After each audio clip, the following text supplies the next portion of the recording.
This evening, I'd like to sort of jump the gun on some work we are doing with these Tibetan prints, which I am now studying, because I think they have a bearing on the subject of the evening. In the Kalachakra school of Northern Yogic doctrine, the heart is represented as what is called the small lotus.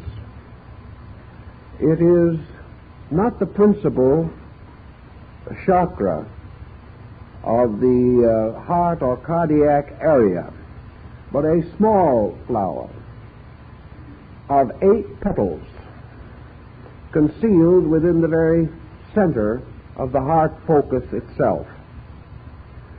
Now, of course, the lotus with 8 petals has become so intimately associated with Buddhism that we have only to recall that nearly always the deities of the Northern school especially are represented as seated or standing upon lotus blossoms. This 8-spoked or 8-petaled lotus of the heart is, of course, also reminiscent of the noble 8-fold path, or the mysterious wheel of 8 spokes. And we know that in Buddhism, the number of the petals on the symbolic lotus is arranged to conform with the 8 spokes of the wheel. Now, all this centers in what the Northern school itself refers to as the heart doctrine. And this doctrine is in strong distinction to the highly mentalistic system of Southern Buddhism. Our principal purpose, however, in bringing this out at this moment is a peculiar symbolism which is found in both China and Japan.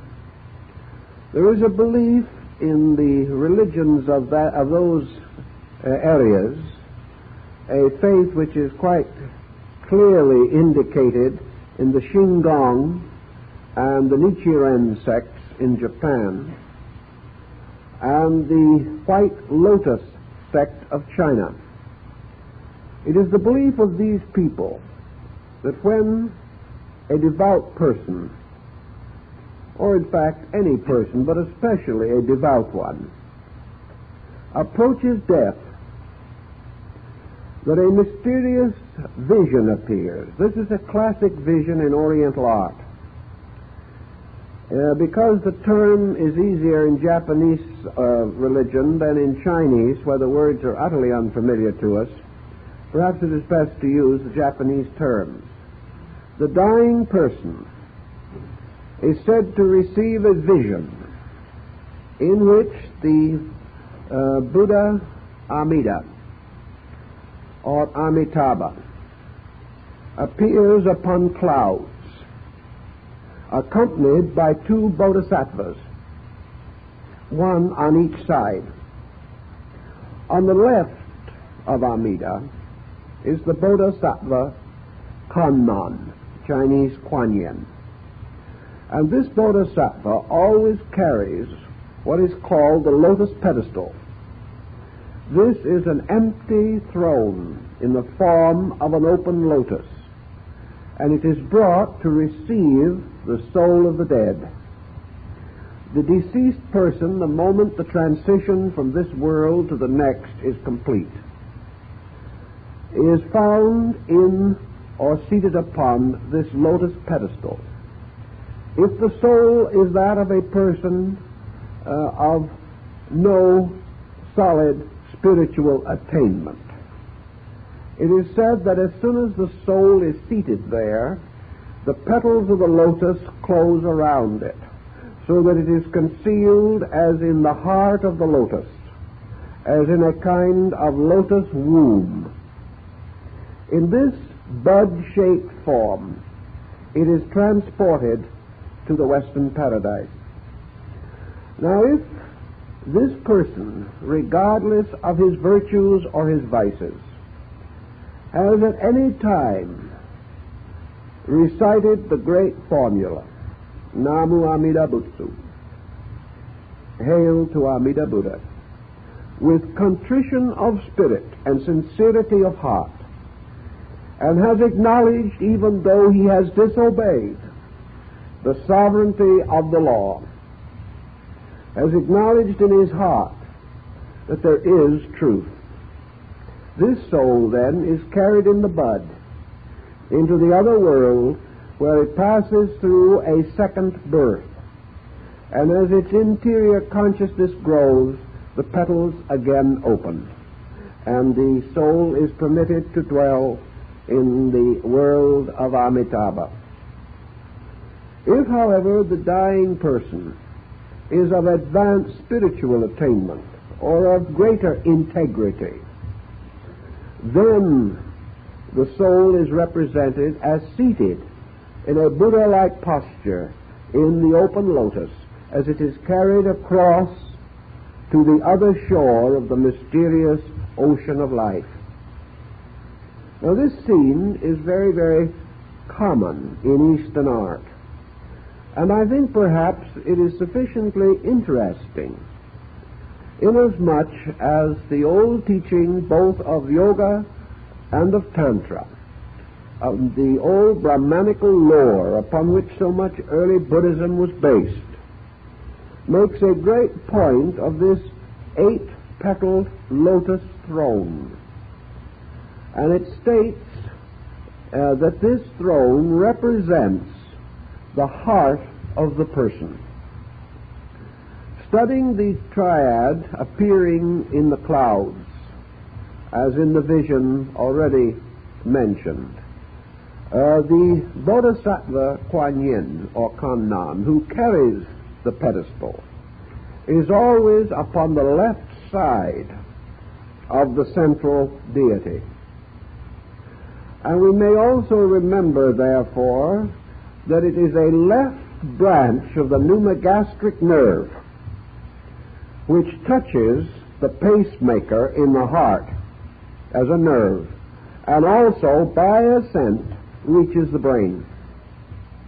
This peculiar point may cause us to suspect that the so-called vision is actually a study of the central nervous system with its sympathetic cords, and that Amida represents, in this sense, the mysterious primordial consciousness which is seated in the heart of the small lotus in the heart, and that this throne by which the soul is carried to the other world corresponds with the Brahmanic belief that at death the consciousness is gradually withdrawn from the circumference of the body and is focused or brought together in the apex of the left ventricle of the heart, where it then ascends by means of the left branch of the vagus, or pneumogastric nerve,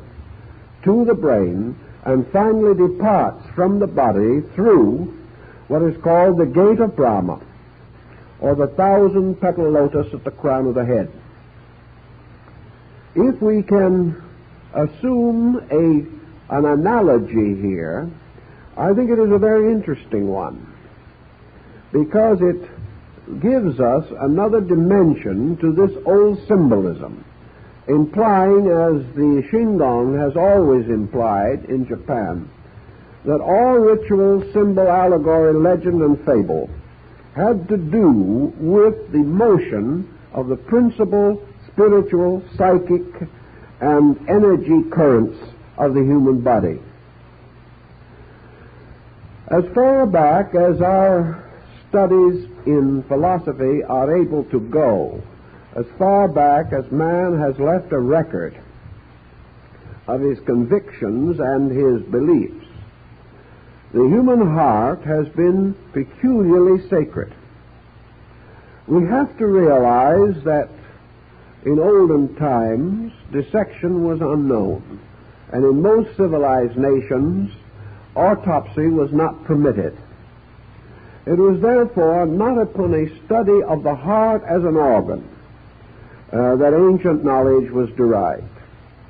It was rather derived from a series of observational factors, perhaps supported by a strong intuitional realization that certain processes depended upon certain structure or function for their existence.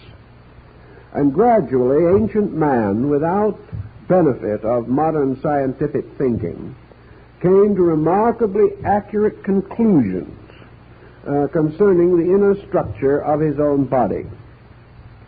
These conclusions were perhaps not entirely sympathetic with modern anatomy and physiology, but in many respects they were not wrong. In most respects they were not wrong. And in some cases and under some circumstances, they advanced in ancient time conviction or belief which even today we have not yet been able to either prove or disprove, because much of their thinking was exceedingly profound in these areas. Among ancient peoples, the heart was symbolized in a number of ways. In northern Buddhism, it is usually represented by a vase, a very elaborate structure. Not the slender, tapering, bottle-shaped vase of Kuan Yin, which contained the waters of immortality, but a very elaborate Chinese-Tibetan type of urn, often represented in the lap of Amitabha as he sits in meditation. In the mandalas and meditating wheels, this vase is always the dead center of the circle, which in itself is a rather interesting concept. Everything radiates from this central focus. This vase, according to the belief of the ancient peoples, contained the mysterious, subtle energy of space itself. It was not merely a medicine for the woes of mankind, it was the mysterious fountain from which flowed all life, light, and reality. The Egyptians came very close to the same symbolism, for in their manuscripts, particularly the papyri relating to the mortuary ceremonies, the heart is represented as a kind of jar, sometimes with a handle, sometimes without, but nearly always ornamented upon one side by designs symbolizing a human ear.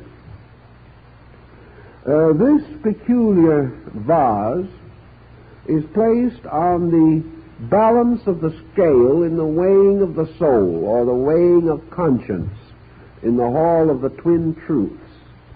It is this vase that speaks. This jar describes itself as containing the soul of the deceased. In many other religious symbols and systems, this central mystery is called a cavern, or a place hidden. In the New Testament, it is referred to as a closet, into which the man shall go to pray to his Father in secret. And the Father who hears him in secret will reward him openly. This is the dark closet, the mysterious place. This is Porphyry's cave of the nymphs in the Neoplatonic system of thought. This is Zoroaster's mysterious cavern. And it is the Saptapana cavern of Buddha, or the cave of 7 rooms, in which the initiations into the mysteries of Buddhism were given to the candidates or neophytes. Hermes describes the heart as a pyramid, and in a strange way it is a kind of inverted one. There seems much to suggest that in Egyptian philosophy the symbolism of the pyramid was intended to represent the structure of the heart. Adams, in his book, The House of the Hidden Places, devoted to a study of the pyramids, strongly advances this thinking. The heart, then, has become associated gradually with the concept of the heart of a people, the heart of a community, the heart of a civilization, whatever may be regarded as the focal point, the central point, the strong point around which all other things are built. This seems to suggest the idea of the heart. If you have visited the countless cathedral towns and villages of Europe, you will see the little cluster of buildings, the town, surrounding the soaring heights of the church or the cathedral. For these people, the church was the heart of the community. And wherever the acacia appears in relationship to the congregation, it is the heart. Entering into the church is entering into the heart, symbolically. The heart represents, therefore, the cultural center, the life center, and is associated with all of the essential functions of a people. In our way of life, the same is essentially true, but by our various attitudes, we place different structures in the center of our ways of life to indicate our essential sense of value. To some persons, the home is his heart. To others, business may be the heart. But that which is most cherished, held to be most dear or most valuable, or regarded as the source of the inspiration to good or achievement, or as a symbol of final security against all the problems and mysteries of life, this type of concept is associated with the heart idea.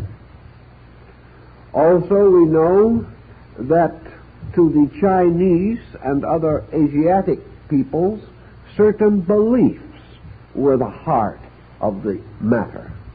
Certain doctrines were regarded as more essential than others. And where a certain scriptural book or a certain commentary was more important than any other, it was referred to as the heart book or the heart symbol. The Egyptians, in mummifying their dead, removed certain vital organs from the body before mummification and variously mummified them separately in jars which were placed under the couch of death. The heart, however, was not removed. The heart, therefore, seemed to represent a kind of tabernacle. It was something too sacred to be taken. In the ancient astral theology of many peoples, the heart became a sun or solar system symbol. It was consequent to assume that what the heart is to man, the sun is to the world. Therefore, as the sun became the radiant center which supported the planets and all the life upon them, so the heart was the radiant center that supplied the life and energy of the body. The analogies can go on almost indefinitely, but they are not our primary purpose, so that I think perhaps we can assume you will read the section and find more of them for yourself. The next point that I think is very significant to us is the fact that the heart is actually only a muscle. The heart in itself can no more bestow life than the brain can bestow thought. Just as the brain is merely a structure, so the heart is merely one of the vital organs of the body, the most vital. Yet in itself, we cannot assume or regard it as the source of the fact of aliveness. Of the heart, a certain point is particularly associated It is called the pacemaker, and apparently is that area in the heart which is the origin of the pulse. And it is this pulsing of the heart that some mysterious and wonderful way seems to preserve the fact that we are alive. If this pulsation ceases, life ceases. In India, this pulsation is called the drum beat of Shiva. And in China, the study of the pulse, the study of the heartbeat, was carried to an extraordinary degree, further perhaps than it has ever been actually researched in the West. More and more, however, we are coming to the Chinese point of view. Paracelsus had come to it centuries ago. And this point of view is that the heartbeat is again not merely a mechanical process. It is not simply that it beats or that it stops beating. The very process of the heartbeat itself is a highly specialized and very complicated process, even in terms of phenomena. What its cause is not at the moment our consideration with the Chinese doctor. Our present consideration is the story that it tells. The Chinese have found, and other specialists have more or less sustained this, that the beat of the heart differs not only with every person to some degree, but differs continuously within any one person. The heartbeat is an exceedingly important means of diagnosis in cases of sickness. The Chinese are able to identify over 300 ailments merely from the pulse. The patient can put a glove on his hand and put his hand through a hole in a curtain so that the physician can never see the patient or even the hand. And the physician, by placing 3 fingers upon the pulse in different positions, will be able to diagnose over 300 probable complaints and determine which one or group of complaints is most likely afflicting the patient. The system must have been reasonably accurate, because we remember that in China a physician is only paid while the patient is well. If for any reason the patient becomes ill, payment stops. And it is then the duty of the doctor to hasten the recovery for the sake of his own financial status. This diagnosis by the pulse, however, was in China associated largely with physical complaints, although worry, fear, and things of that nature might also be diagnosed. Today in the Western world, through a series of scientific processes such as the electrocardiograph and the polygraph, the study of the heart has been given very great psychological consideration. We now know that every mood, every emotion, every attitude, every circumstance which affects the individual can and very often does affect the heart. That the heart is extremely sensitive. That it is just as sensitive to emotional problems as to physical problems. The Chinese have a circuitous way of approaching this, but perhaps they are not entirely wrong. That every physical ailment produces some kind of a psychological ailment, and that every psychological attitude will ultimately set up a series of physical circumstances. Therefore, perhaps the Chinese physician is diagnosing not the physical circumstances alone, but the psychological reflexes of these circumstances, which in their turn do modify the pulse rate, as we know. It is quite easy on a polygraph to detect from the heart when a man tells a lie. In other words, his heart doesn't accept the lie. His heart reveals the truth of the matter, his fears, his anxieties. The heart will frequently reveal guilt because of the agitation which arises when the mind is brought into proximity with related ideas and the person who has committed the crime begins to fear that he is being trapped into an exposure. The moment the fear comes, the polygraph detects this in the cardiac action. Thus, the heart is an extremely subtle instrument, and the mere beating of it is not its whole story. Now, the heart as a muscle must have some very close tie-in with other areas of nerve reflex in order to be so immediately hypersensitive, even beyond the consciousness of the mind itself.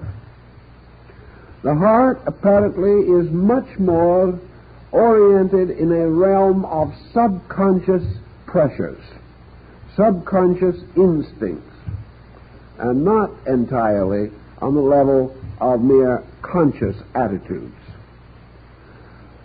This brings a very definite point which the Greeks began to explore, but their civilization gradually vanished away before their sciences were perfected in these matters. But later others took up this line of thought, and it is still a rather debatable issue. Does the pulse, this mysterious drumming of the gods, actually originate in the heart, or is it communicated to the heart? Is the so-called beating of the heart something innate and intrinsic in this muscle, or has it another cause?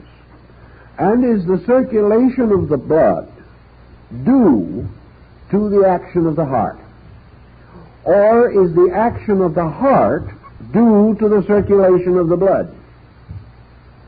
Now, this would present a series of problems that could easily become very confused and probably would be regarded with the gravest suspicion by men of science.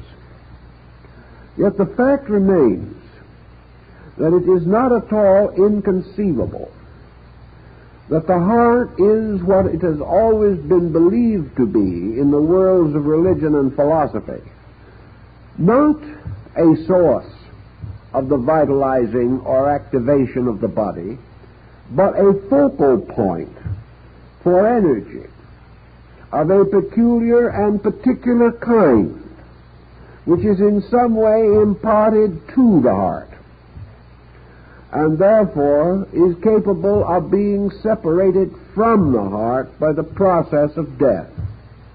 Is the death of the body a death of energy, or a separation of energy, as in the case of thinking, where we are not at all certain that the death of the brain means inevitably the death of the intellect? Let us suppose for a moment that we recognize man not merely as a physical body as we see it, but as more accurately and more factually a kind of magnetic field. That man is really a physical body floating in a sea of magnetic energy. That this magnetic energy forms what has been termed the invisible or intangible perspiration, or perhaps may be likened to the mysterious bottle of alchemy, the retort of crystal, in which the processes of transmutation, generation, regeneration, and transformation take place. It was long held, and is still believed in Asia, that consciousness per se, as itself, is not located in the body, but that more correctly and properly the body is located within the consciousness. That consciousness is not a point but an area. This problem also confronts the student of astronomy. The question as to whether the sun is the source of its own energy. Ancient peoples did not believe that it was. They believed that what we call the solar disk is actually a shield carried on the arm of the sun god, by means of which this deity reflects invisible energy into the visible world. In the Japanese creation myth, the solar deity is feminine, the goddess of the sun, and with her is immediately associated the metal mirror of Shinto, for she is said to reflect the light of heaven upon the face of a mirror, and this mirror is the sun. The ancients used various kinds of glasses, lenses, and mirrors to collect light for the lighting of altar fires. And they took the attitude that the pacemaker, or the pulse center, or the heat center in the heart, is such a convergence of rays, and that the source of this life is not in the heart, but is imparted to it from this magnetic field. This magnetic field itself is in constant motion. This motion includes not only movements of currents and eddies within the field itself, but the primary vibration of the basic substance or minute particles from which magnetic energy is formed. Thus, what we call the pulse beat is really the beat of the magnetic field itself, communicated to the body. And this magnetic field is in a constant process of motion, vibratory motion, which corresponds to the beat of the heart. Thus, the heart would become a kind of island in the center of a magnetic field. In the very early stages of the development of the embryo, the so-called mysterious agent of blood is not clearly differentiated. But ultimately, blood becomes the vehicle of energy, and the arterial venous system extends not only to the surface of the body, but extends as magnetic fields out beyond the body. Thus, the blood and the magnetic field are associated, and it is possible that the blood is the means or medium by which the magnetic essence is conveyed to the heart.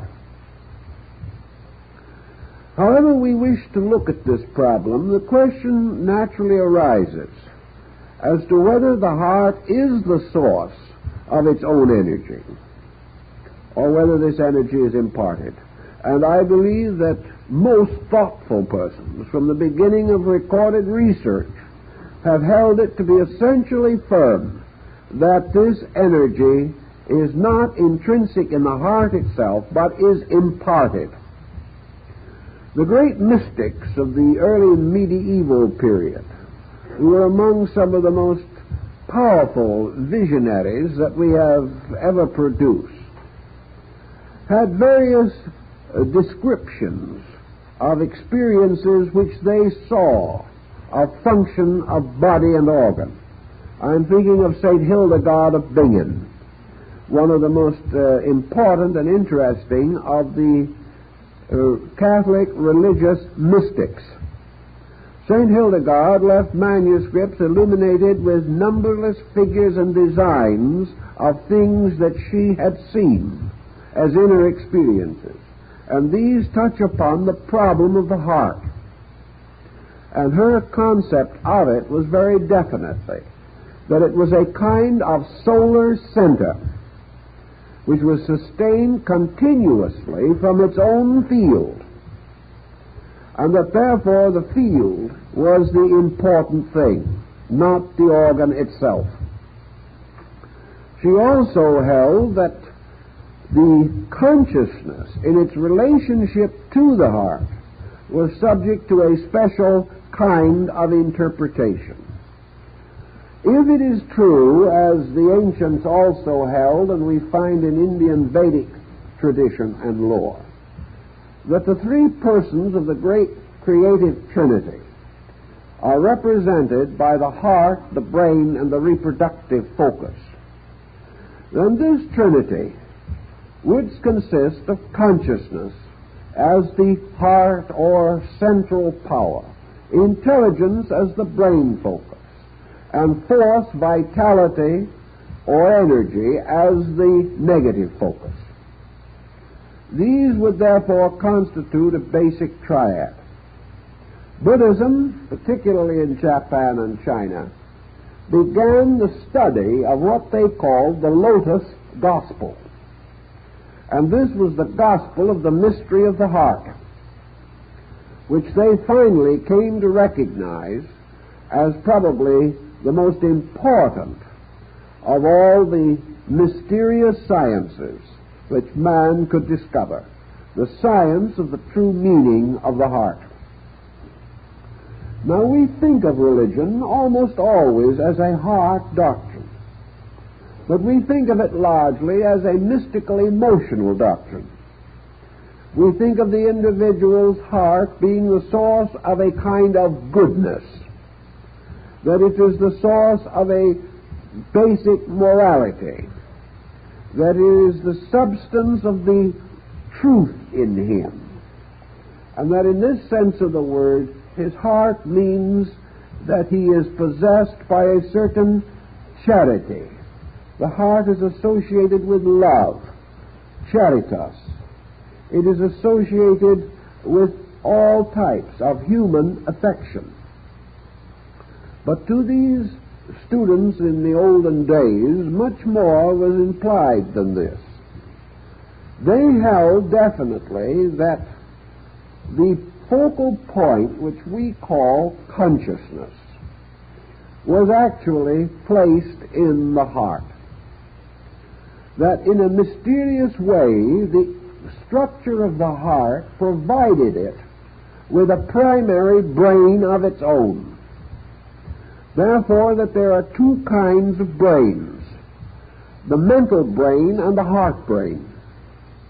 That the mental brain is the source of intellection. The heart brain is the source of mystical or visionary apperception. That man might achieve knowledge through the brain, but truth only through the heart. That these are different types of structures. So we find also in the old writings the reference to the fact that there are 7 brains in the heart and 7 hearts in the brain. That in a strange way, the heart, as shown in the old Rosicrucian diagrams, becomes a symbol of the solar system, with the sun placed centrally, surrounded by the orbits of the planets, which are found in the structure of the heart itself, and the entire wall of the heart, as in the pictures by Böhme, surrounded by and composed of the constellations of the zodiac. Thus the heart is a universe within man.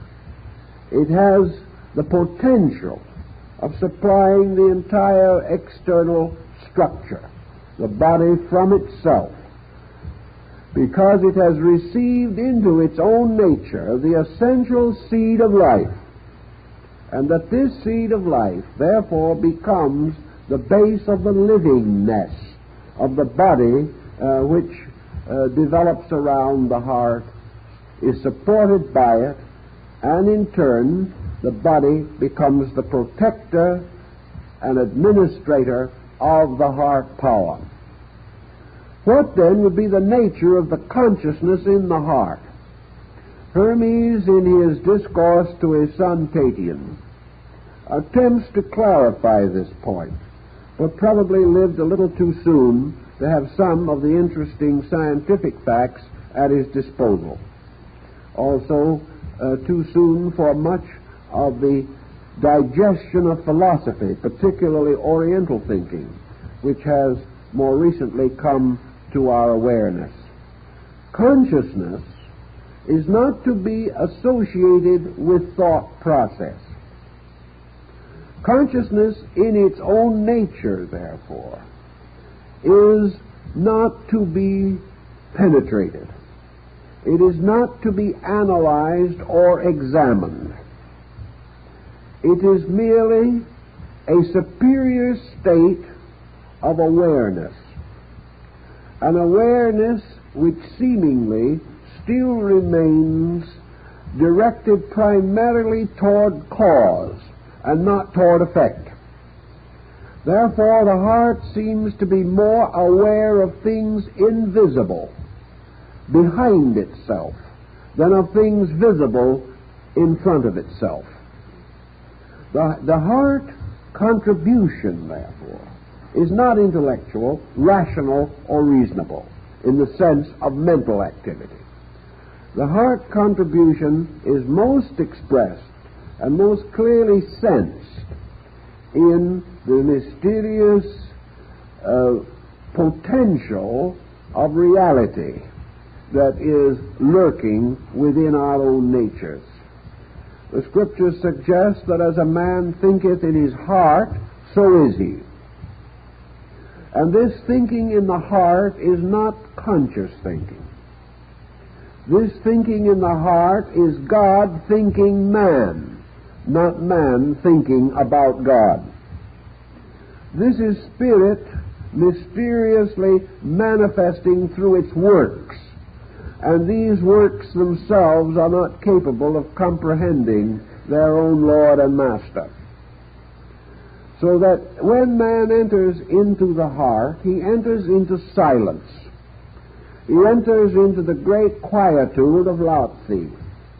He enters into that silence that came before the sounding, as Beni calls it, and that silence into which the sounding must finally return again to sleep. Thus, whatever this mysterious power that resides in the heart may be, its primary requisite is quietude.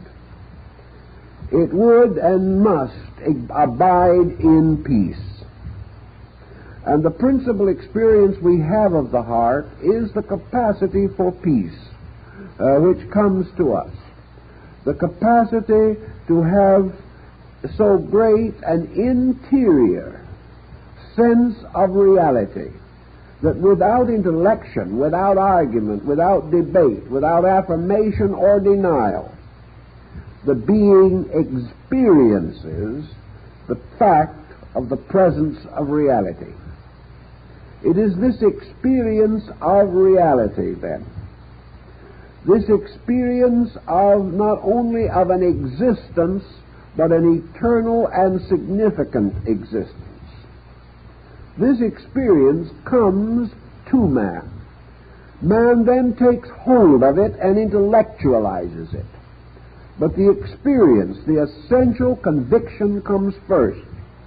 And this conviction is not thought. It is known by a mysterious experience within the self.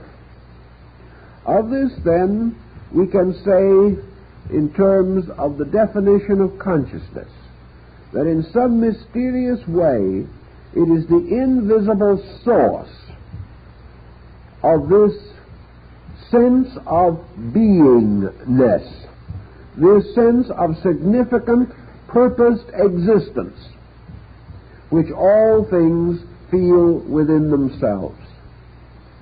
The loss of this feeling through any circumstance or affliction or despondency of the emotions or mind can result in what is termed the broken heart. This can exist. It is a term, however, which simply represents the loss of this sense of heart value, the loss of the spirit of meaningful life within the experience of the person. Actually, to put any of this type of thinking into any kind of wording is extremely awkward. So we can only, so to say, talk around it and hope that you will catch the point which I am trying to make. Namely, that the consciousness in man contributes no ideas, no news, nothing of a tangible intellectual nature.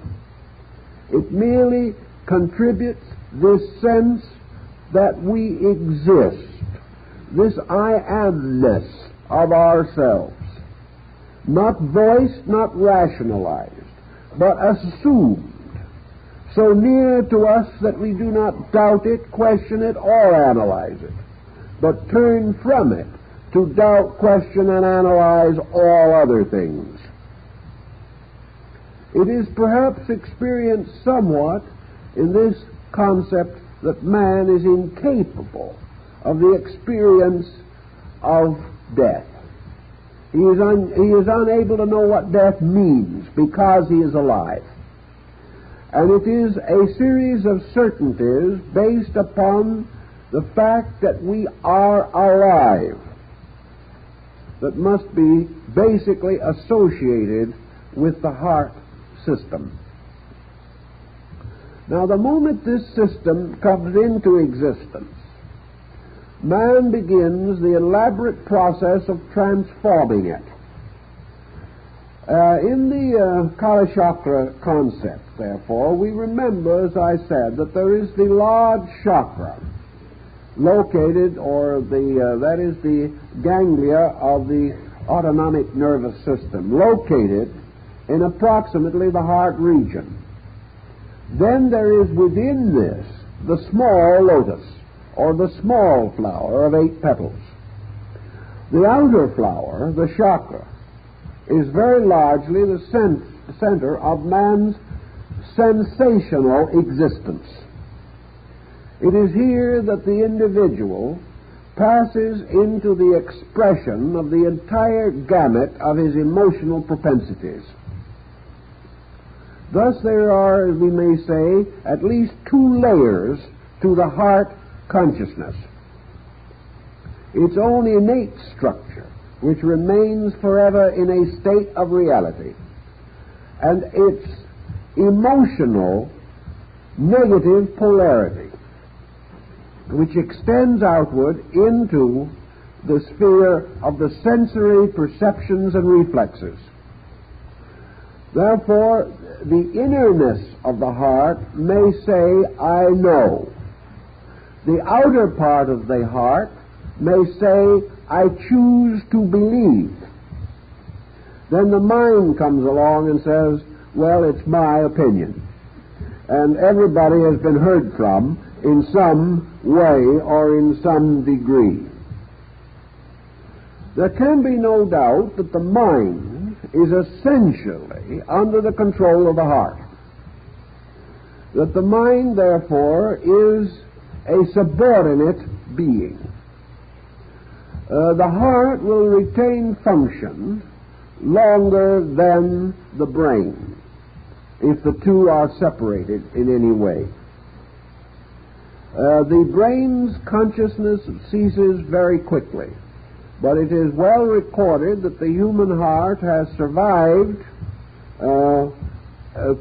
assumed death for an hour or even longer, and that it is quite possible to demonstrate that the heart tissue of serpents, after the heart has been chopped into small parts, the various small parts will continue to show a certain amount of pulsation. Therefore, we are dealing not merely with a structure, but we are dealing with a kind of pull for energy which itself is pulsing. And it is the pulsation of energy that is communicated to the heart as a muscle. In this sense also, the psychic life of man is very closely associated with the outer or large chakra of the heart system. Our emotions very largely cause our psychic stress, and the mental reaction or factor is secondary. And almost always where you find the mind disordered, the emotions were disordered first. And the emotions, by some ill training which was given to them, gradually dragged down the mind. This is true also in terms of the affections of man. The psychic field with which we are very largely concerned today is therefore an elaborate structure of symbolic reflexes based upon consciousness, even as the mental field is a series of reflexes based upon the released energies of mentation. And we cannot assume that these various degrees of manifestation are identical.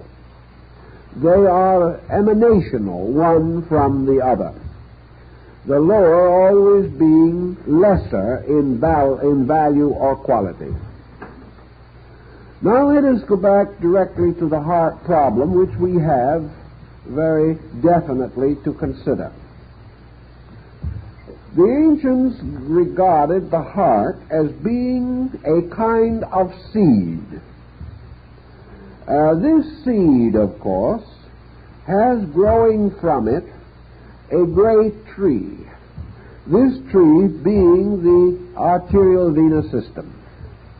So if you lay this out diagrammatically, or make a drawing of this structure, of the arterial system rising from the major arteries, in turn rising from the heart, you come to a design that is almost exactly the design of a plant. It has a bulb-like root, which is in some kind of earth. And this plant unfolds, extending throughout the body, where it controls life function. At the same time, we have another tree.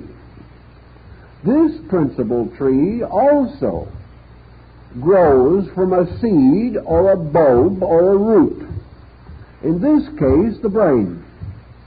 This is the nervous system, and when laid out diagrammatically, is exactly the equivalent of the arterial system in design, or so similar that there need to be very little adjustment made.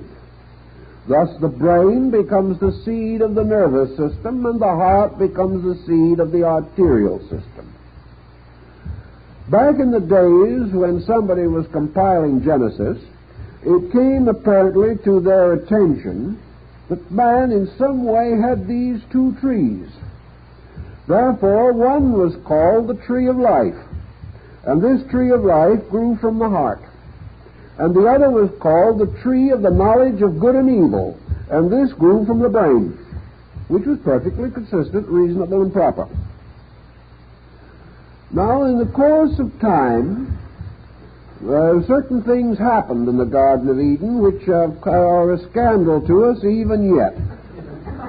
So there's no use to bring up this delicate issue. But the fact remains that man was cast out of the garden in connection with breaking the will of deity concerning the fruit growing upon these trees. And if we think a little about this, we can do some rather interesting rationalization. Bani, the mystic, declared also that there was another tree And this is symbolized by the peculiar symbol of the palm tree. And we know that the palm leaf is one of the ancient symbols of martyrdom, and was also important in connection with Palm Sunday and things relating to Christianity. The palm leaf, or the palm tree, was the tree of rest in the desert. The palm tree, wherever it appeared, told the wandering nomad of the desert that water had to be there. And while the water might be underground, there was also a limit to the root of the palm tree could go. And usually the palm marked the oasis. Also, the shade of the palm might be the only protection against the desert sun. The palm tree in Christian symbolism, because Christianity arose in a desert region where the palm was one of the great symbols of hope and rest and salvation, became a very adequate symbol for the soul. And in Bainey's writings, the symbol or significance of Christ is clearly pointed that the seed of Christ is planted in the human heart, where it grows up into a great palm tree. And this palm tree was the symbol of the promise, or the symbol of the waters of life, the symbol of salvation in the desert of waiting, the symbol of the promise of peace to those who were suffering from the storms and privation of the great wastes of sand. Therefore, to Bainey, salvation, or the soul, was a third tree, and the soul grew from the heart. And the soul grew from the heart rather than from the brain. Therefore, the redemption of man lies in the redemption of the heart motives, rather than in the, shall we say, conversion of the brain to certain attitudes. This is the point that was made in the Buddhist system, where the soul was taken to paradise if once during life it had truly, sincerely, and devoutly accepted the mystery of truth. Now, in this system also there is an interesting thing, because somewhere in space is the great lake of paradise. And in Asia, this lake of paradise is a wonderful pond, very peaceful and beautiful. And the surface of it is covered with lotus flowers. And every time a human being performs a beautiful act, a new bud is born there. And that is the bud that will later be brought to him as the throne to carry his soul to paradise. In other words, it is his own good deed that becomes the throne, or the lotus blossom, which is brought to him when the time comes for his soul to make the transition. So, for every good person unfolding in the world, there is this lotus in the great pond of eternity. And as he grows in this world in wisdom and understanding, the lotus opens in the invisible world. And the kind of throne he will sit upon in the infinite is determined by his merits here. The same thought is behind Bainey's mysticism. Namely, that in some mysterious way, by a process of induction, the heart lotus opens as the result of the growth of soul power. That within man, the entire alchemy of his relationship to eternity is determined by the heart center. And the heart center will accept gladly help of both the mind and the hand. But the heart center is where the actual baptism, the actual mystery of the Pentecostal experience is accorded to the being or the living person. Therefore, the heart center in man represents his spirituality, his essential and real spirituality. And this heart center is where the record or the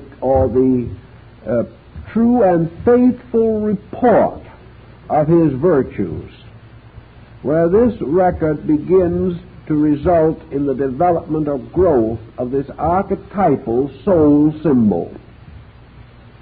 This is a little obscure and difficult, but there's not too much you can say about some of these things, because again they can only be known by a sort of mystical experience itself. The field of the heart is called by Beni a kind of earth. And if the earth be good, then the heart is nourished by that goodness. The seed unfolds and grows, and the mystery of immortality is attained as an experience in the inner consciousness of man himself. The next point that perhaps we can do a little something with is to study a little more carefully this relationship of the heart to the body itself. We can do this by means of an analogy to the solar system. The heart in the body is surrounded by a group of organs. These organs, according to the Babylonians, Chaldeans, Greeks, Romans, practically every civilized people, have always been associated with the planets. Paracelsus makes this very definitely an assertion, namely that the organs surrounding the heart resemble the planets surrounding the sun. Consequently, the organs themselves become secondary deities. They are the secondary powers by means of which the pure life energy of the heart is distributed through the system for a certain purpose. We have three energies with which to consider, each of them, however, being a kind of specialization of basic energy. The pure energy of consciousness forms the mysterious sea of life in which all other forms of consciousness have their existence. This is the pure energy of the sun, which is totally invisible. This is the pure energy of life in all things. And the ultimate of this life is its own eternal, unconditioned fertility. Pythagoras of Samos said that every conceivable unit of life is seminal or seed-like.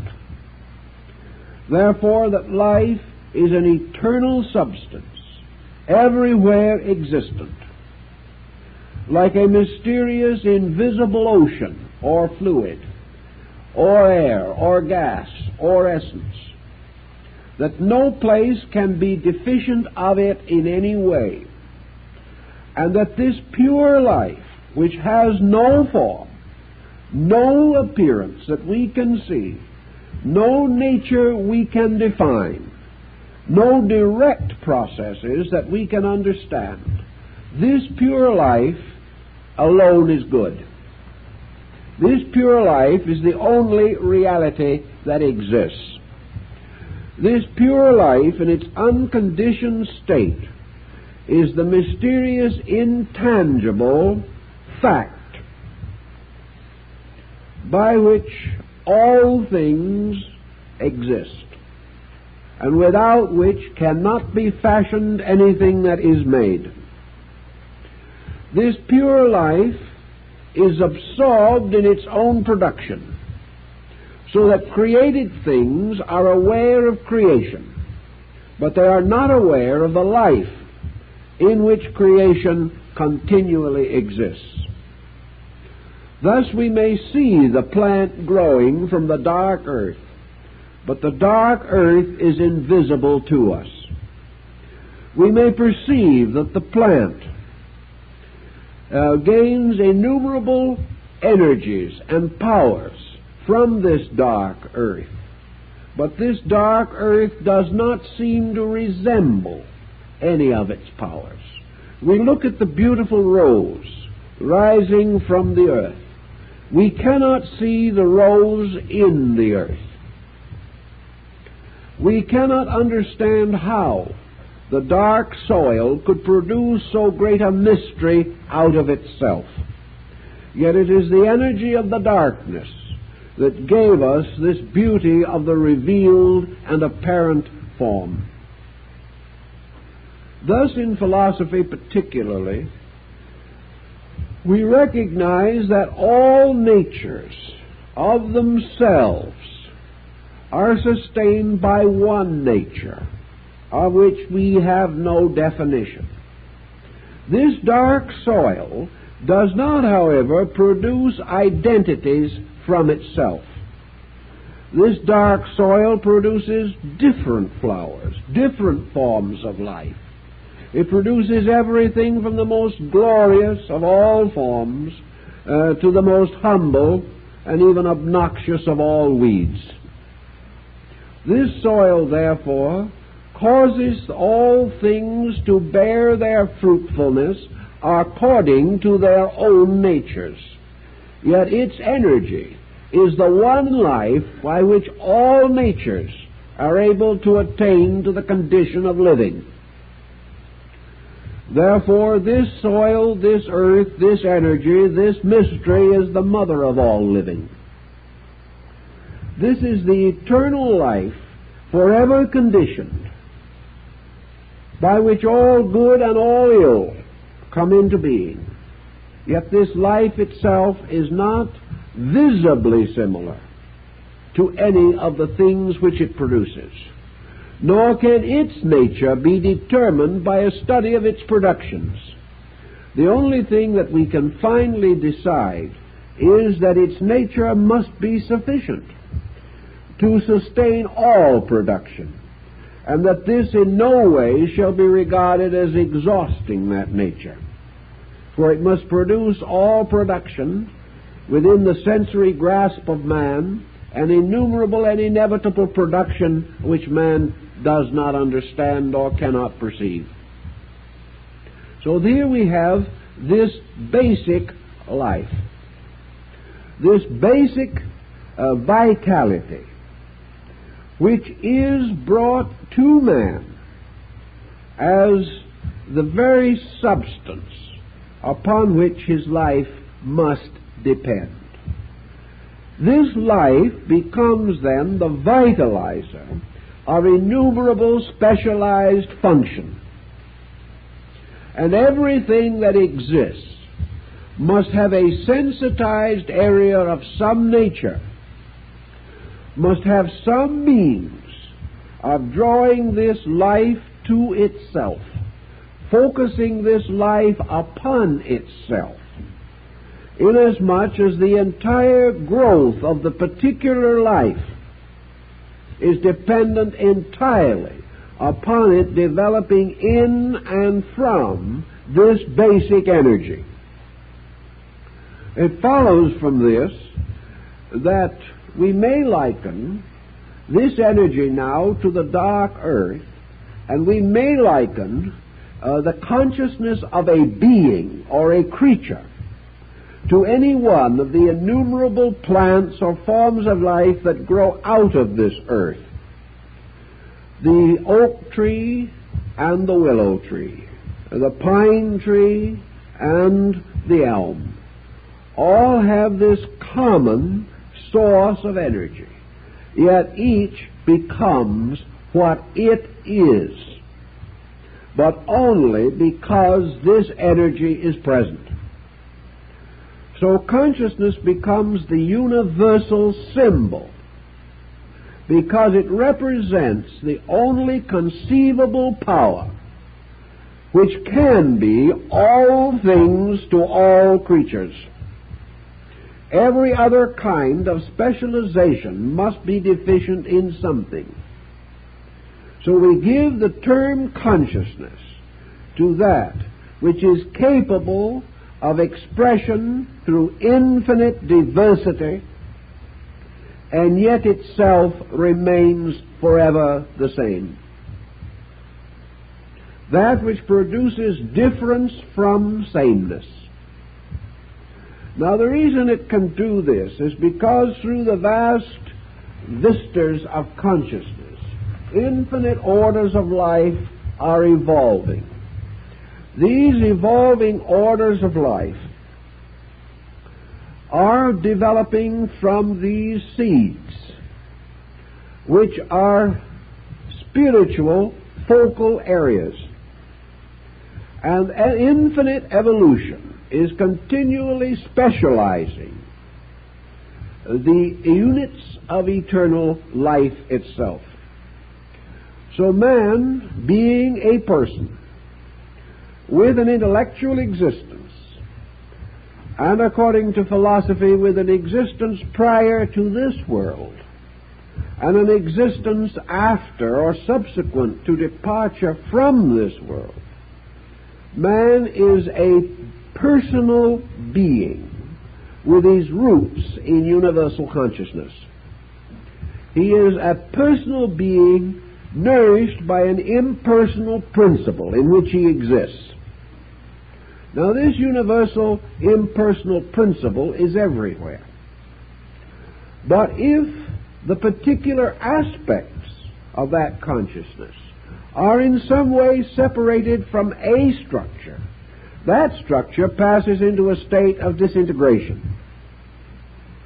Therefore, the integration of the structure depends upon the maintenance of the organization of it in relationship to its life source.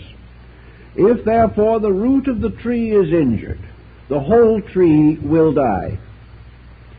And if the taproot, so to say, of man's existence is injured, then man no longer tunes in or receives the benefit of this universal life in which he exists. He is then like the proverbial sailor on the ocean, surrounded by water and with nothing to drink. This means that if the adjustment between his own structure and this universal energy is not maintained, then he is no longer supplied with this energy, but he becomes a dead thing floating in the very life that supported him. This concept was also rather well brought out by very ancient people.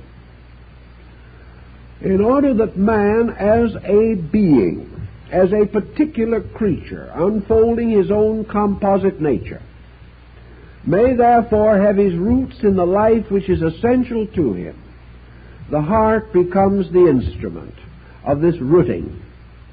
It is because of the fact that the heart is capable of receiving and focusing or serving as a channel or medium for the bringing into the body of certain phases of universal energy, that man can function as a being, just as though it was possible to turn an electric current into a wire, and by so doing this wire now becomes suitable to be a telephone. The wires may be there, but if the current is not, nothing happens. The body may be here, but if it's linked to the peculiar universal energy by which it is sustained, if this is missing, then the body is not alive. It has another kind of life. It has a molecular life, but it does not have the kind of life that we know. And as man as a being cannot exist consciously in a body contrary to his own inward adjustment, man cannot inhabit the body if life as a principle departs from it. I think then we have to recognize two persons in our problem. One is this universal person who supplies energy, or which is energy. And the other is the individual person who is evolving as the plant or any other creature in nature evolves, because of the abundant supply of energy to make this evolution possible. Thus, we may definitely affirm that the heart does have two distinct functions, one represented by its core function and the other by its peripheral function. Its core and essential function being to serve as the intermediary or a catalyzing agent between space and manifestation. And the other is that it shall serve as a kind of throne for what we term the ego, or the consciousness of the evolving being that has moved into this environment.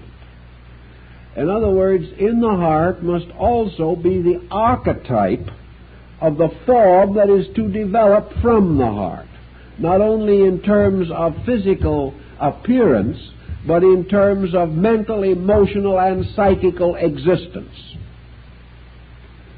Thus it would appear that Bhemi is not entirely incorrect when he declared that the spirit in man, the personal spirit, which is himself, abides within the heart, that this is its holy house, and in this place the spirit itself worships at the altar of the Most High God, the Most High God being the mysterious power which is greater than itself, which is the life principle upon which it subsists.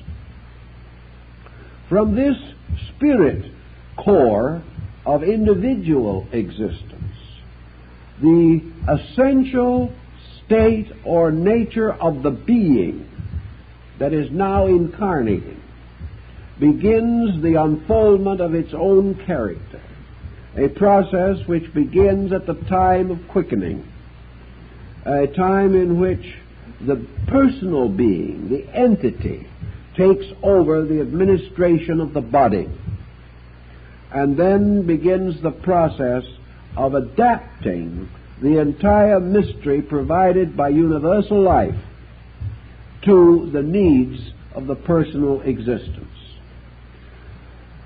Man can control a very large part of his own function, but with the exception of a few very highly specialized individuals, man cannot consciously control the beat of his own heart. If man had this as a voluntary function with his present state of evolution, he would probably forget it one of these days and drop dead. But as a result of the fact that he cannot do this, we have another symbolic situation, namely that the fact of life itself is not directly available to man. That this fact is imparted by something superior. That the beating of the heart, or the maintenance of the relationship between energy and the function of the body, is not primarily under the keeping of man himself. Man may destroy the instrument, or by a very long process of deterioration wreck the instrument. He may, by intensities of his attitudes, so condition it that it can no longer function properly. But all that man can do to the pulse beat is interfere with it. He has no power to cause it. It began when he was not conscious of his own existence. It continues frequently long after he loses consciousness of his own existence. Or it may stop suddenly. But in any event, it is not something that man himself can control. It is the one link between himself and the infinite, in which the infinite still holds all the cards, which is probably highly suitable, because man is not capable of handling this situation at his present state of growth. So every part of man's life, according to the old mystics, is under the sovereignty of his will, except the pulse. The pulse point in the heart is subject only to the motion of the infinite. Consequently, man has a continual promise, a pact or contract with the infinite, represented by the pulse beat. This is like the rainbow that appeared to Noah. It is a covenant between the infinite and man. For as long as the pulse beats, the infinite is with man. And when man, by some reason or other, separates himself from the infinite, the pulse ceases. Now, the principal cause, of course, of this separation is the gradual exhaustion of the structure of the body and its ability to continue to respond to this sensitive beat. Gradually, situations set in which the individual, by age and so forth, loses the power to control the functions of the body. And when the crystallization or the general deterioration reaches the point in which the pulse can no longer respond to the beat, the individual ceases to exist physically, not as a being but as a body.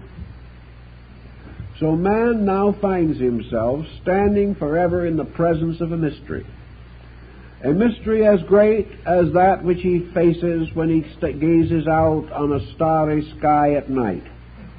He is suddenly in the midst of a vastness, and all this vastness that is not his own personal self is brought into rapport with him, and he partakes of this vastness because of the heartbeat.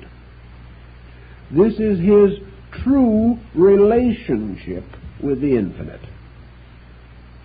Most mystics have sensed this and realized it, and have therefore turned to this mysterious altar of the heart, on which burns the mysterious flame of everlastingness. It has become one of the greatest of all symbols of the infinite, because it is in this symbolism that man sees the ever-presence of his God. And any man who is able to be still will know, because if we are very quiet, we can hear the beating of the drum of life. The old peoples all held this conviction. Out of this supply, we gain, therefore, a sense of nutrition also. Whereas the body is sustained outwardly by its participation in the great nutritional areas of human maintenance, the energy of things, so nutrition is inwardly provided by this mysterious pulse beat. But the nutrition we take in has no direct effect upon the pulse beat. The only thing it affects is the physical structure, which, if it is starved or inadequately fed, can no longer react to the beat of the heart. Or if by impoverishment of nutrition the heart muscle is impoverished to a certain degree, then it may not be able to respond and the person dies. But the nutrition does not support the heartbeat. The nutrition only makes possible the maintenance of the body, so that the beating of the heart may be a normal and proper function. So man has his own personality to consider, and behind that personality, this ex-quantity, this mystery, from which he can never escape while he is here. This energy also provides him with the means of unfolding the temperament which he has. This energy, becoming specialized, supports all of the processes of his growth and attainment. In its various aspects, it becomes mental energy and physical energy. It provides the necessary psychic communion by which the entire personality is bound into one being. This one being, however, is a magnificent superstructure built over a tiny little pulse beat by which its existence and survival is measured. Everything that is dependent is less than that upon which it depends. This was an ancient oracle of wisdom. Man is completely dependent on the pulse. Therefore, the pulse must represent a link between man and something infinitely greater than man, and in infinite relationship to all beings. This pulse beat the ancients sensed or believed that they saw in the mysterious flickering of the stars. It was a symbol of this universal agitation or vibration everywhere present in nature. Once the heart situation then receives its understanding, we can perhaps liken it even more to a temple and to a shrine. We can liken it to Solomon's everlasting house, or to one of the mysterious shrines in Asia, such as the beautiful temples of the Dilwara, of the Jain sect, or the wonderful, mysterious cave temples of Hyderabad, or on the island of Elephanta, or the Temple of Heaven in Peking, or one of the great mosques of the Muslim world, such as the Jumna Masjid at Delhi in India. All of these buildings become now symbols of the heart, for to them men turn to commune with a spirit, a power. In ancient times, this power was in the form of a flame, guarded forever upon an altar in the adytum of the temple. This flame was guarded by the priests and vestals, and was never permitted to go out, for it was the symbol of the eternal covenant between God and man. The flame itself flickered like the pulse. It was a mysterious livingness. Fire was an element that seemed as mysterious as life itself, and was anciently identified with life. The person becomes the high priest of this sanctuary, and man as a being, as an ego, as a personality, an individuality, was anciently regarded as being permitted by purification and by rites of regeneration and repentance to finally enter into the sanctum of the temple, and there to bow before the mystery of the eternal flame, which is the pulse. And in this he prayed or became possessed by the spirit of a great veneration. And this became the very process of mystical enlightenment. And in every part of the world it was assumed that the mystic, seeking truth, always sought it by entering into his own heart. This was his secret house. This was his temple, his shrine, his palace. This was the place where God came and dwelt with men. And the sanctification of a temple and the rites still used in the sanctifying of a church are based upon all these ancient convictions. Once having come into the living mystery of this, it was assumed that the heart then became the basis of a mysterious direction of the septenary of man's psycho-emotional life. In other words, the heart, having been established as the sanctuary, the individual then, having dedicated this sanctuary to the one living God, setting it aside as a holy place unto the Most High, then proceeded to go forth as the initiate or adept being in the service of this consciousness and in the glorification of it. In the mysteries of the Holy Grail, this mysterious heart symbol was the Sangreal, which also, of course, in some of the older legends was the Sangre Real, the mysterious cup that carried the blood of the king. This strange symbolism also, the symbol of the precious blood, the symbol of the cleansing blood, all had to do with the purification of the body by the blood moving into the presence of the life, where it received an ordination of life, where it passed through this tremendous vibratory focus of universal life and impregnated with it went forth again to the works of life, namely the ministry, which was the distribution of energy through the bloodstream. The heart was therefore the one sacred symbol, the symbol of the entire integration of the universe around a spiritual principle. This principle being known particularly as the heart power. Now, ancient man became more or less of the understanding that the heart power represented a kind of divine fact. Akhenaton, the great Egyptian mystic, seems to have sensed this long before most other civilized human beings had attained to this concept.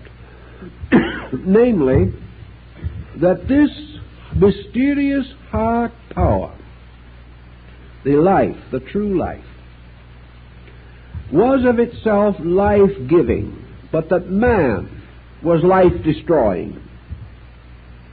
That this life, therefore, came forth, having been born in a manger, and this again is only a symbol of the heart itself, because in the ancient times the inn, or the place of rest, was also called the heart. This symbol was to the effect that man, by deviating from the laws of this heart principle, gradually destroyed his religion. He had to perform a sacrilegious act.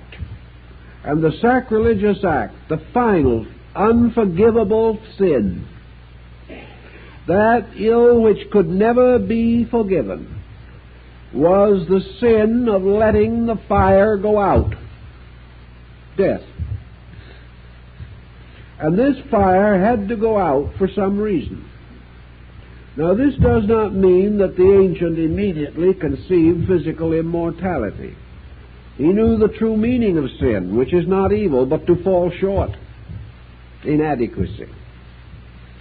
But he did realize that when the individual in any way perverted the power of this energy so that it turned and became an enemy of itself, that he was committing a very great and terrible sacrilegious act. So Akhenaton gave us this realization that those who have become aware of the matchless altar of the heart and who have stood or knelt in the presence of the flame have become its servants, and therefore that they must gradually bring the entire unit of life existence into harmony with the laws of the flame. For this flame will either illumine or it will consume.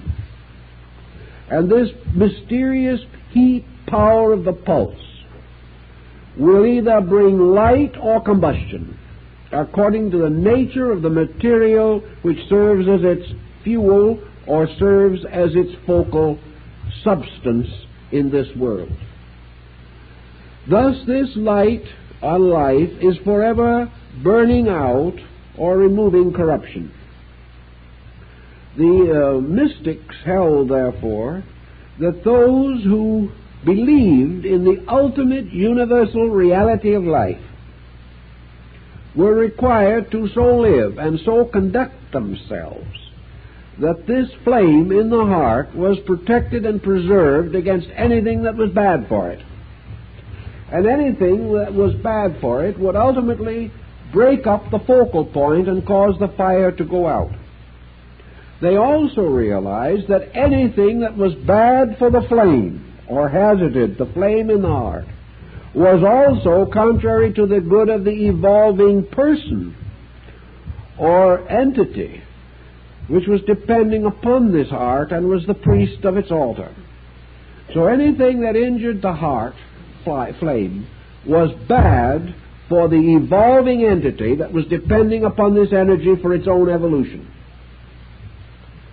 To preserve its relationship to life, this entity must preserve its relationship to value. And out of this came perhaps one of the earliest concepts of ethics. Ethics was not based upon right and wrong in the terms of ordinary human concept. Ethics might be measured by a final circumstance. Did it cause the flame to go out? Anything that destroyed the contact, willfully and intentionally, or deprived the individual of full participation in this vital life principle, was bad. That was the actual source of the concept of evil. And anything that was bad for the life was bad for the person in the body. Gradually, therefore, man sought, through purification, through regeneration, through idealization, to live a more beautiful and perfect life, in order that this energy in its function might attain a maximum diffusion. And by this maximum diffusion would provide the best of the qualities of energy for all purposes of the evolving being.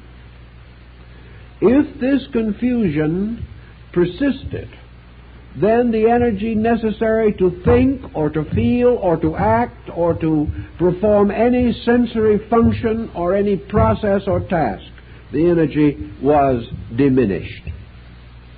And it was discovered in early times that any evil that man performed struck directly at the heart, and that therefore it affected the pulse point, or the pulse beat, the pacemaker. And wherever this occurred, it meant that man was interfering with his own participation in universal life. He was in a sense also discrediting or desecrating this life, which must come into manifestation through the vehicles created by evolving beings. It's a little complicated, but here we have the secret of the Eucharist. Here we also have the secret of the Last Supper. We have the secret of the Eucharistic rites among non-Christian peoples. For here we have the participation by the whole nature represented by the 12, for they constitute the zodiacal band, or the hypothetical dodecahedron of Pythagoras, which constituted the full structure of the universe, or the total nature of any being, was 12. Therefore, in this case, the disciples, partaking of the bread and the wine, are partaking of the basic life power. And when they destroy or permit to be destroyed the high priest of this mystery, they destroy their own participation in this life power. They betray it. And if they betray it, it is taken from them. So in the mystical orders of the quest, the great orders of chivalry in the Middle Ages, the heart doctrine became the symbol of virtue. For virtue has as its final end quietude. And quietude means the free power of the pulse beat to maintain its rhythms and to function ever more perfectly, because the heart muscle is not made toxic by the psychic and psychological pressures of the individual. Thus, the cleanliness of mind and body, exemplified in the ancient rituals, guaranteed the maximum manifestation of the eternal in man. Now, the ancients philosophized on this quite extensively. They pointed out that the heart dweller, by which they meant essentially now this energy, was never a moralizer in itself. It never told anybody what to do, but it revealed that if they did certain things, it hurt.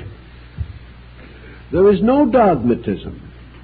There is simply law and the breaking of law. Not by covenant or code as we understand it, or by legislation, but simply by the fact that there are rules in space governing the distribution of energy. If these rules are broken, the energy fails the individual who breaks the rules, because he has primarily failed the energy. All of this centers in the heart concept, and it was gradually recognized that the heart, under certain conditions, could also become a more joyous, a more ample and suitable place. Just as from the first rude stone monuments and runic pillars of old time, there have gradually developed the beautiful churches and chapels that we know today. Men's places of worship were once rude altars in the wilderness. Today, they are magnificent in appearance, if only the true inner mystery of them could be more fully understood. But the heart becoming this nobler mansion that we are continuously building, we know that by certain definite processes we may bring greater vibratory adjustment to the heart. We know that every cell in the body changes gradually over a period of years, that new orders of life come into being in our bodies every few minutes. If, therefore, through certain processes, constructively and devoutly adhered to, through these processes, the heart is strengthened. The heart structure is refined and improved by intent rather than by the simple processes of growth. And nearly all the processes which make for the happiness of the heart are processes of kindliness, friendliness, charity, and goodness. That with these faculties, with these factors, the heart itself relaxes and becomes peaceful and becomes instinctively more immediately responsive to this pulse beat that is constantly continuing there. Now let us assume for a moment that we have followed this line of thought. We have seen the invisible power represented by the altar with the flame.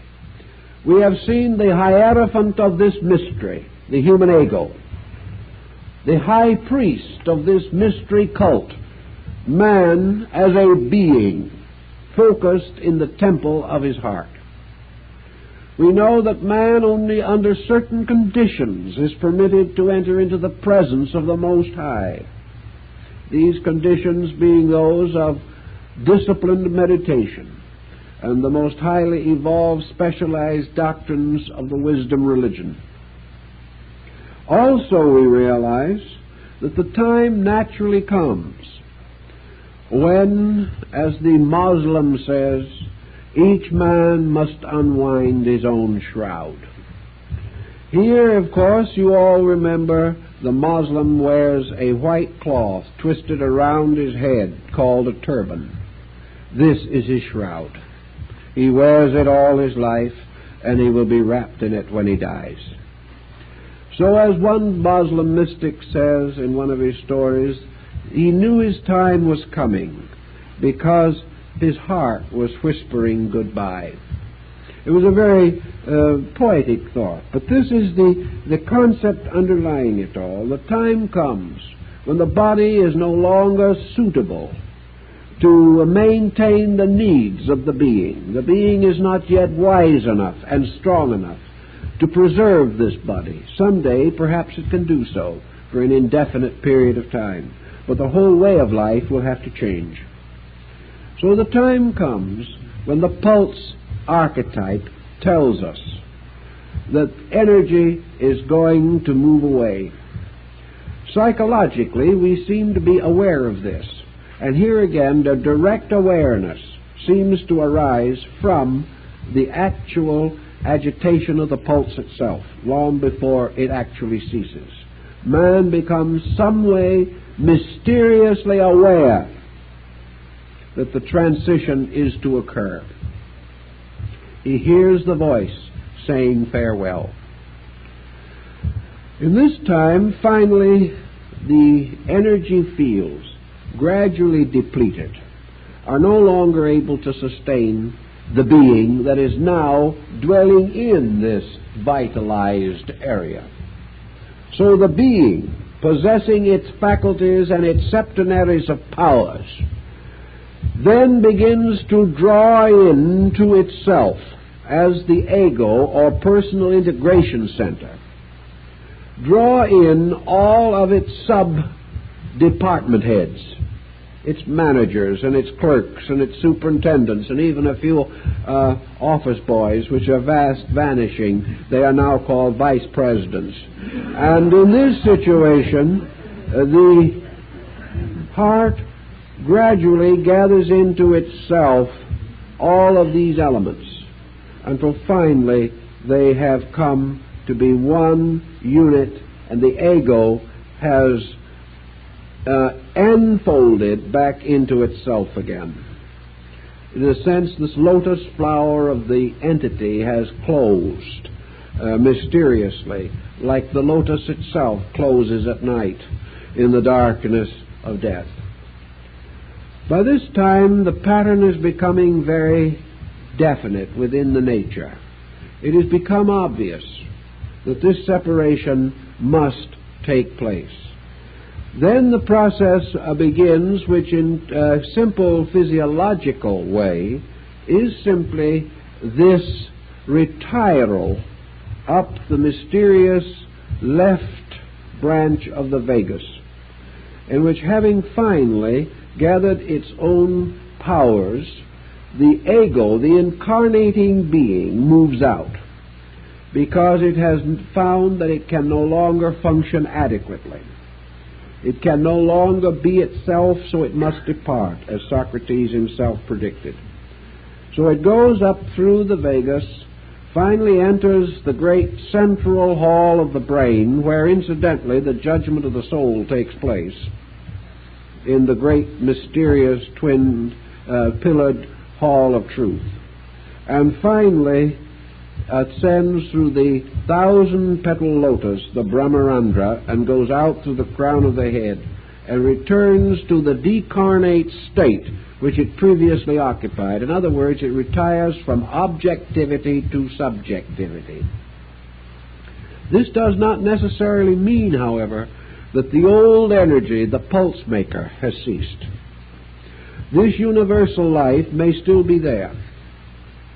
And we know many instances, and we constantly come across them, where a person is medically and scientifically alive, but unable to function, unable to even be conscious, but may drift along for a little while in a state of deep coma. In this case, where once the separation has been made, even the physician says it is only a matter of hours, a matter of minutes, we do not know. But still the heart is beating. But the heart is beating against an ever-losing game. But it very often happens that the heart continues to beat for a time after the entity has actually departed. I believe originally this was probably intended. But in the course of ages, the situation has become so complicated by artificial circumstances that nature's essential pattern is now difficult to discern. I think nature intended the heart to continue to beat until certain psychological experiences had been accomplished by the entity in disassociation. But now that is not always the case. But in any event, theoretically, the heart slowly flutters down, and the altar flame on the heart goes out. When this happens, then it simply means that this bridge or link has ceased to function, and the infinite life simply goes on, waiting for the day, of course, when the bud again will appear upon the surface of the waters. But it is a very quiet procedure. That which remains then is the body, which will slowly vanish or disintegrate into its natural substances, and this great sea of existence which goes on. Now the life which animated has not changed. The thing that was animated is going back again into the subtle substances of being, to be resolved into innumerable forms when other potters take the clay. Nothing has essentially changed. Time and eternity remain. But it is this mysterious life that continues unchanged, regardless of the changes of form and circumstance, that Buddha used as the final symbol of his nirvana.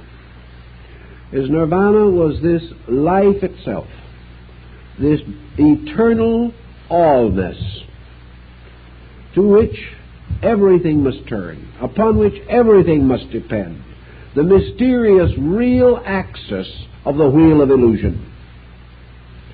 So that finally there is only this life principle animating all things, bestowing upon them the mystery of their own existence, ultimately solving their existence back into itself again, and remaining in the end the only thing that is.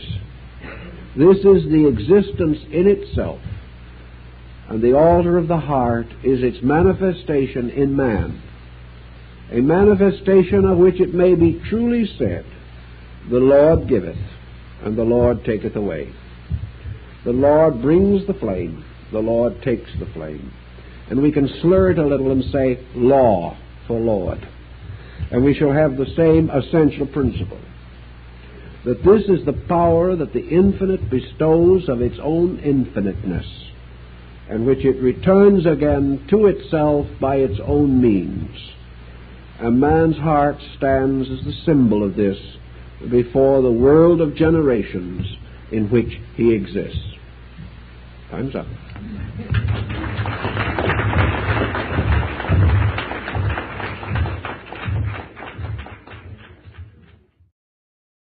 Fountain from which flowed all life, light, and reality.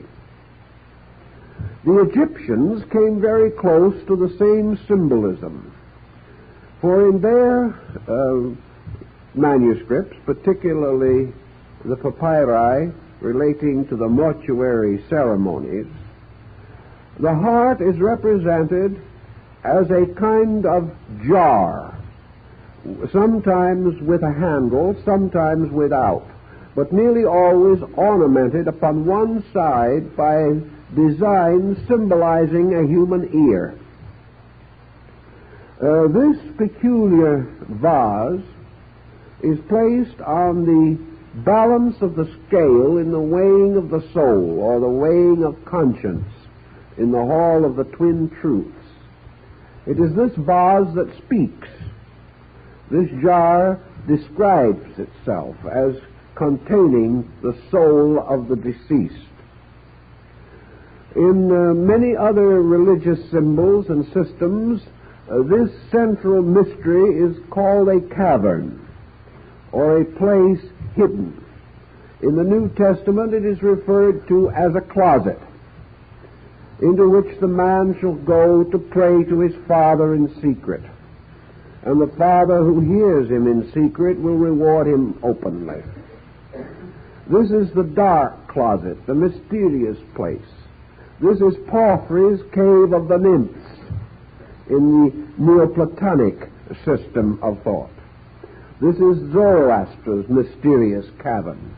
And it is the Saptapana cavern of Buddha, or the cave of 7 rooms, in which the initiations into the mysteries of Buddhism were given to the candidates or neophytes.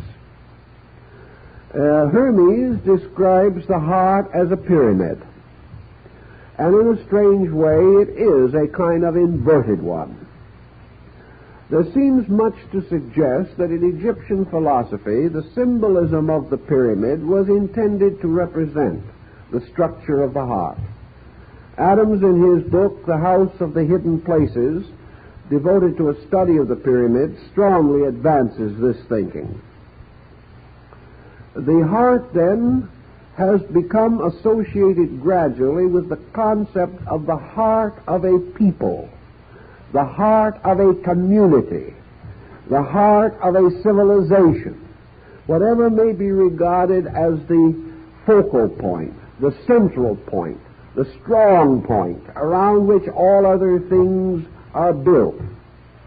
This seems to suggest the idea of the heart. If you have visited the countless cathedral towns and villages of Europe, you will see the little in the open lotus as it is carried across to the other shore of the mysterious ocean of life. Now this scene is very, very common in Eastern art, and I think perhaps it is sufficiently interesting inasmuch as the old teaching both of yoga and of tantra, of the old Brahmanical lore upon which so much early Buddhism was based, makes a great point of this 8-petaled lotus throne. And it states that this throne represents the heart of the person. Studying the triad appearing in the clouds, as in the vision already mentioned, the Bodhisattva Kuan Yin, or Kannan, who carries the pedestal, is always upon the left side of the central deity. And we may also remember, therefore, that it is a left branch of the pneumogastric nerve which touches the pacemaker in the heart as a nerve, and also, by ascent, reaches the brain. This peculiar point may cause us to suspect that the so-called vision is actually a study of the central nervous system with its sympathetic cords, and that Amida represents in this sense the mysterious primordial consciousness which is seated in the heart of the small lotus in the heart, and that this throne by which the soul is carried to the other world corresponds with the Brahmanic belief that at death the consciousness is gradually withdrawn from the circumference of the body and is focused or brought together in the apex of the left ventricle of the heart, where it then ascends by means of the left branch of the vagus, or pneumogastric nerve, to the brain, and finally departs from the body through what is called the gate of Brahma, or the 1,000-petal lotus at the crown of the head. If we can assume an analogy here, I think it is a very interesting one, because it gives us another dimension to this old symbolism, implying, as the Shingon has always implied in Japan, that all ritual, symbol, allegory, legend, and fable had to do with the motion of the principal spiritual, psychic, and energy currents of the human body.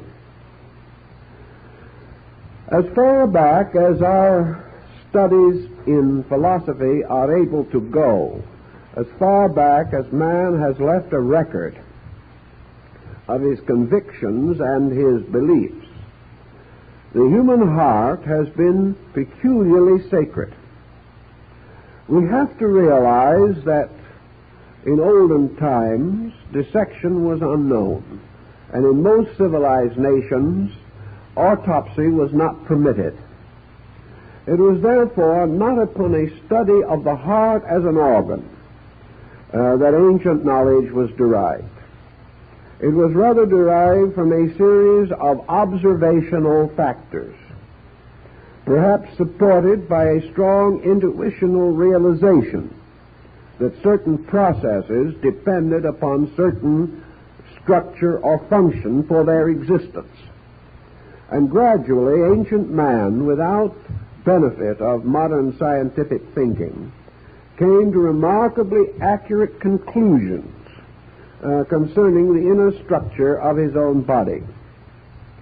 These conclusions were perhaps not entirely sympathetic with modern anatomy and physiology, but in many respects they were not wrong. In most respects they were not wrong.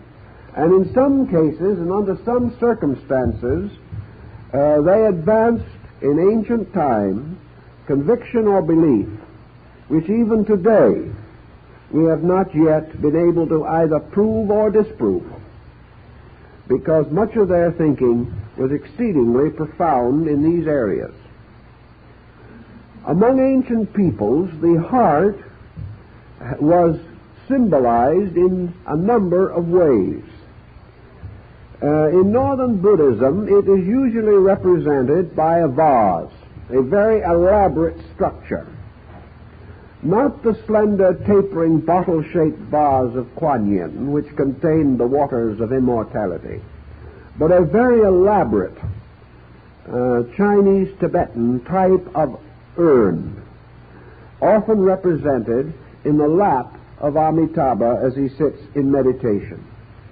In the mandalas and meditating wheels, this vase is always the dead center of the circle, which in itself is a rather interesting concept. Everything radiates from this central focus. This vase, according to the belief of the ancient peoples, contained the mysterious, subtle energy of space itself. It was not merely a medicine for the woes of mankind. It was the mysterious approaches death, that a mysterious vision appears. This is a classic vision in Oriental art. Because the term is easier in Japanese religion than in Chinese, where the words are utterly unfamiliar to us, perhaps it is best to use the Japanese terms. The dying person is said to receive a vision in which the Buddha Amida, or Amitabha, appears upon clouds, accompanied by two bodhisattvas, one on each side. On the left of Amida is the bodhisattva Kanman, Chinese Kuan Yin. And this bodhisattva always carries what is called the lotus pedestal. This is an empty throne in the form of an open lotus, and it is brought to receive the soul of the dead. The deceased person, the moment the transition from this world to the next is complete, is found in or seated upon this lotus pedestal. If the soul is that of a person of no solid spiritual attainment. It is said that as soon as the soul is seated there, the petals of the lotus close around it, so that it is concealed as in the heart of the lotus, as in a kind of lotus womb. In this bud-shaped form, it is transported to the Western paradise. Now, if this person, regardless of his virtues or his vices, has at any time recited the great formula, Namu Amida Butsu, Hail to Amida Buddha, with contrition of spirit and sincerity of heart, and has acknowledged, even though he has disobeyed, the sovereignty of the law, has acknowledged in his heart that there is truth. This soul, then, is carried in the bud into the other world, where it passes through a second birth. And as its interior consciousness grows, the petals again open, and the soul is permitted to dwell in the world of Amitabha. If, however, the dying person is of advanced spiritual attainment or of greater integrity, then the soul is represented as seated in a Buddha-like posture.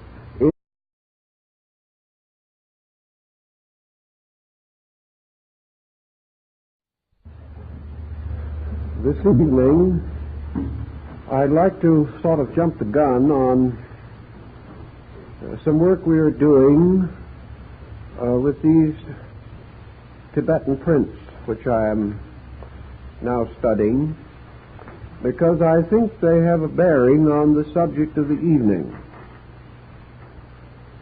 In the Kalachakra school of Northern Yogic doctrine, the heart is represented as what is called the small lotus. It is not the principal chakra of the heart or cardiac area, but a small flower of 8 petals concealed within the very center of the heart focus itself. Now, of course, the lotus with 8 petals has become so intimately associated with Buddhism that we have only to recall that nearly always the deities of the Northern school especially are represented as seated or standing upon lotus blossoms. This 8-spoked or 8-petaled lotus of the heart is, of course, also reminiscent of the Noble Eightfold Path, or the mysterious wheel of 8 spokes.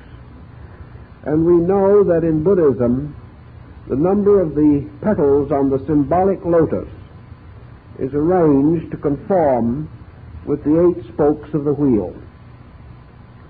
Now, all this centers in what the Northern school itself refers to as the heart doctrine. And this doctrine is in strong distinction to the highly mentalistic system of Southern Buddhism. Our principal purpose, however, in bringing this out at this moment is a peculiar symbolism which is found in both China and Japan. There is a belief in the religions of those areas, a faith which is quite clearly indicated in the Shingon and the Nichiren sects in Japan, and the White Lotus sect of China. It is the belief of these people that when a devout person, or in fact any person, but especially a devout one,